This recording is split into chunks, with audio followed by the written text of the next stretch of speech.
Hi there, and welcome to this study in the book of Exodus, into, through, and out of the wilderness. My name is Paul Pedersen, pastor at Normandale Lutheran Church in Edina. I'm glad you've joined together to be here with me and with others as we walk this journey through the wilderness into the new life that God has for us. Last week in our study, we entered into the wilderness with the Israelites. We sang God's praises for the triumph at the sea, and almost immediately noticed that the wilderness had no water. Complaint arises, Moses intervenes, God provides, and life goes on. A pattern repeated throughout this journey, and one that echoes in our own lives as people of God.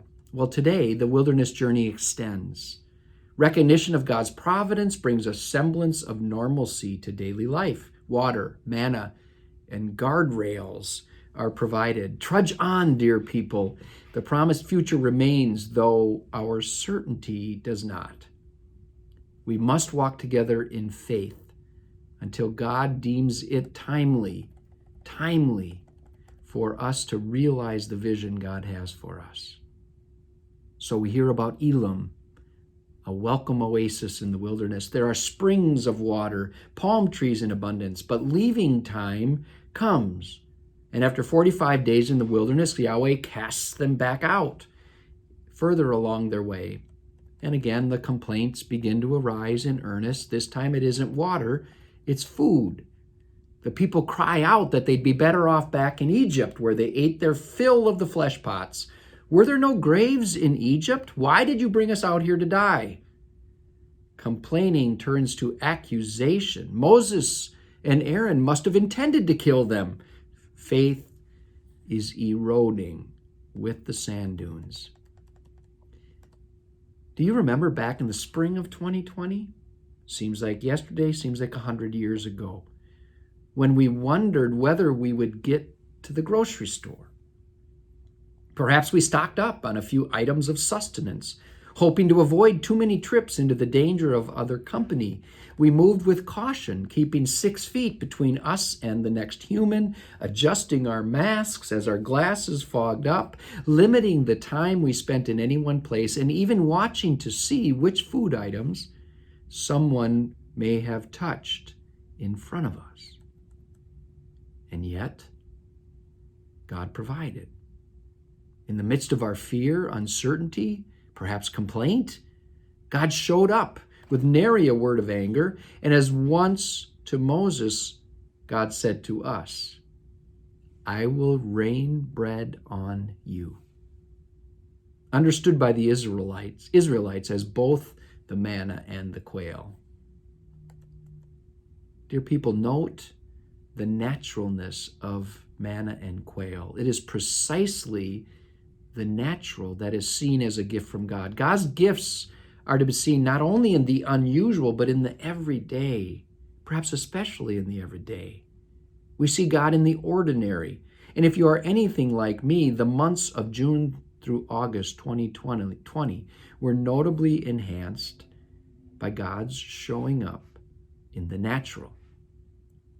Meals eaten outside on the deck, soil tended in a flower garden of beauty, dirt hauled, vegetables planted, sun rising, sun setting. The everyday natural rhythm of creation took on a most providential blessing.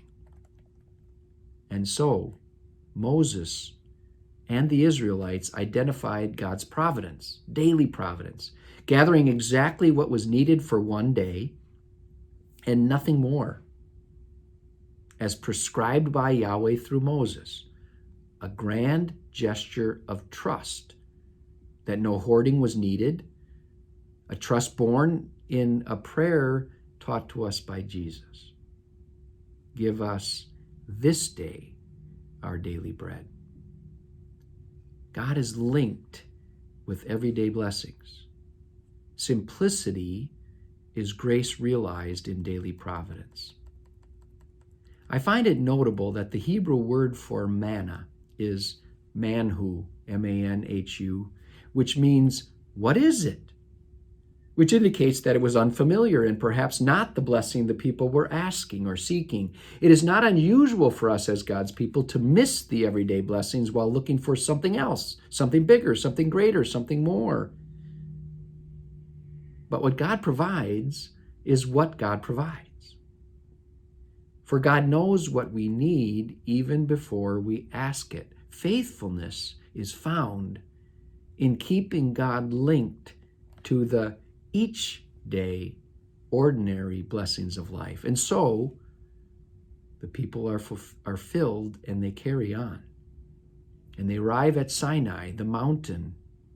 The people are consecrated by God, set apart in preparation for God's making of them into a people, a beloved community in which all may thrive.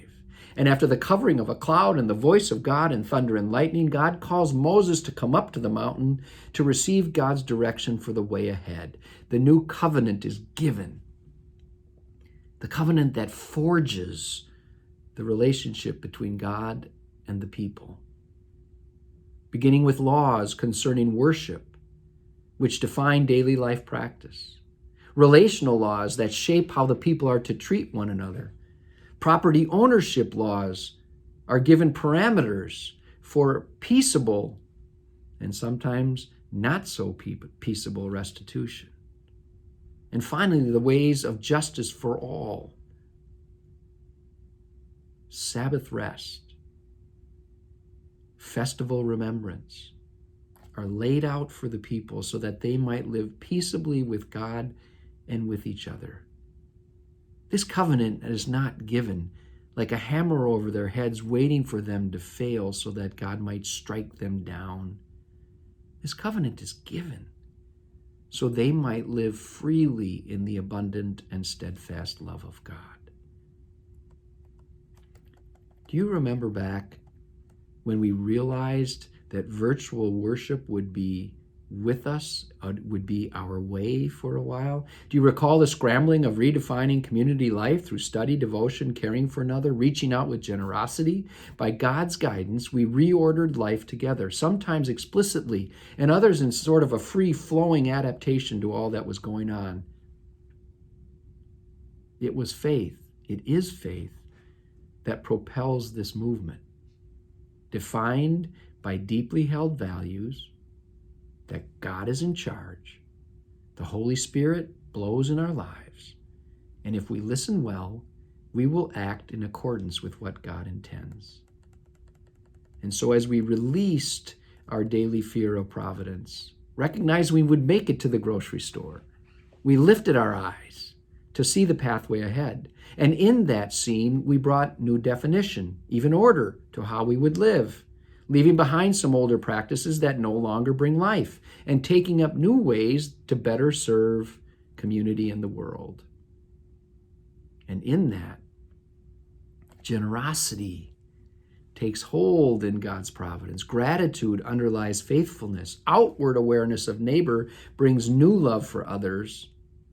And self-protection gives way to a more profound sense of service. But as we will see, we know the story that lies ahead.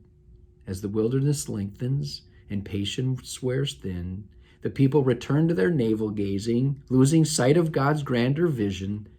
Trouble ensues when we realize we have yet to arrive. Oh, the pains that life can bring when our control is stripped away and trust proves elusive. Thank you for listening. I look forward to our next week when we move forward into session 3, picking up at Exodus chapter 32, and we hear about trouble in the wilderness.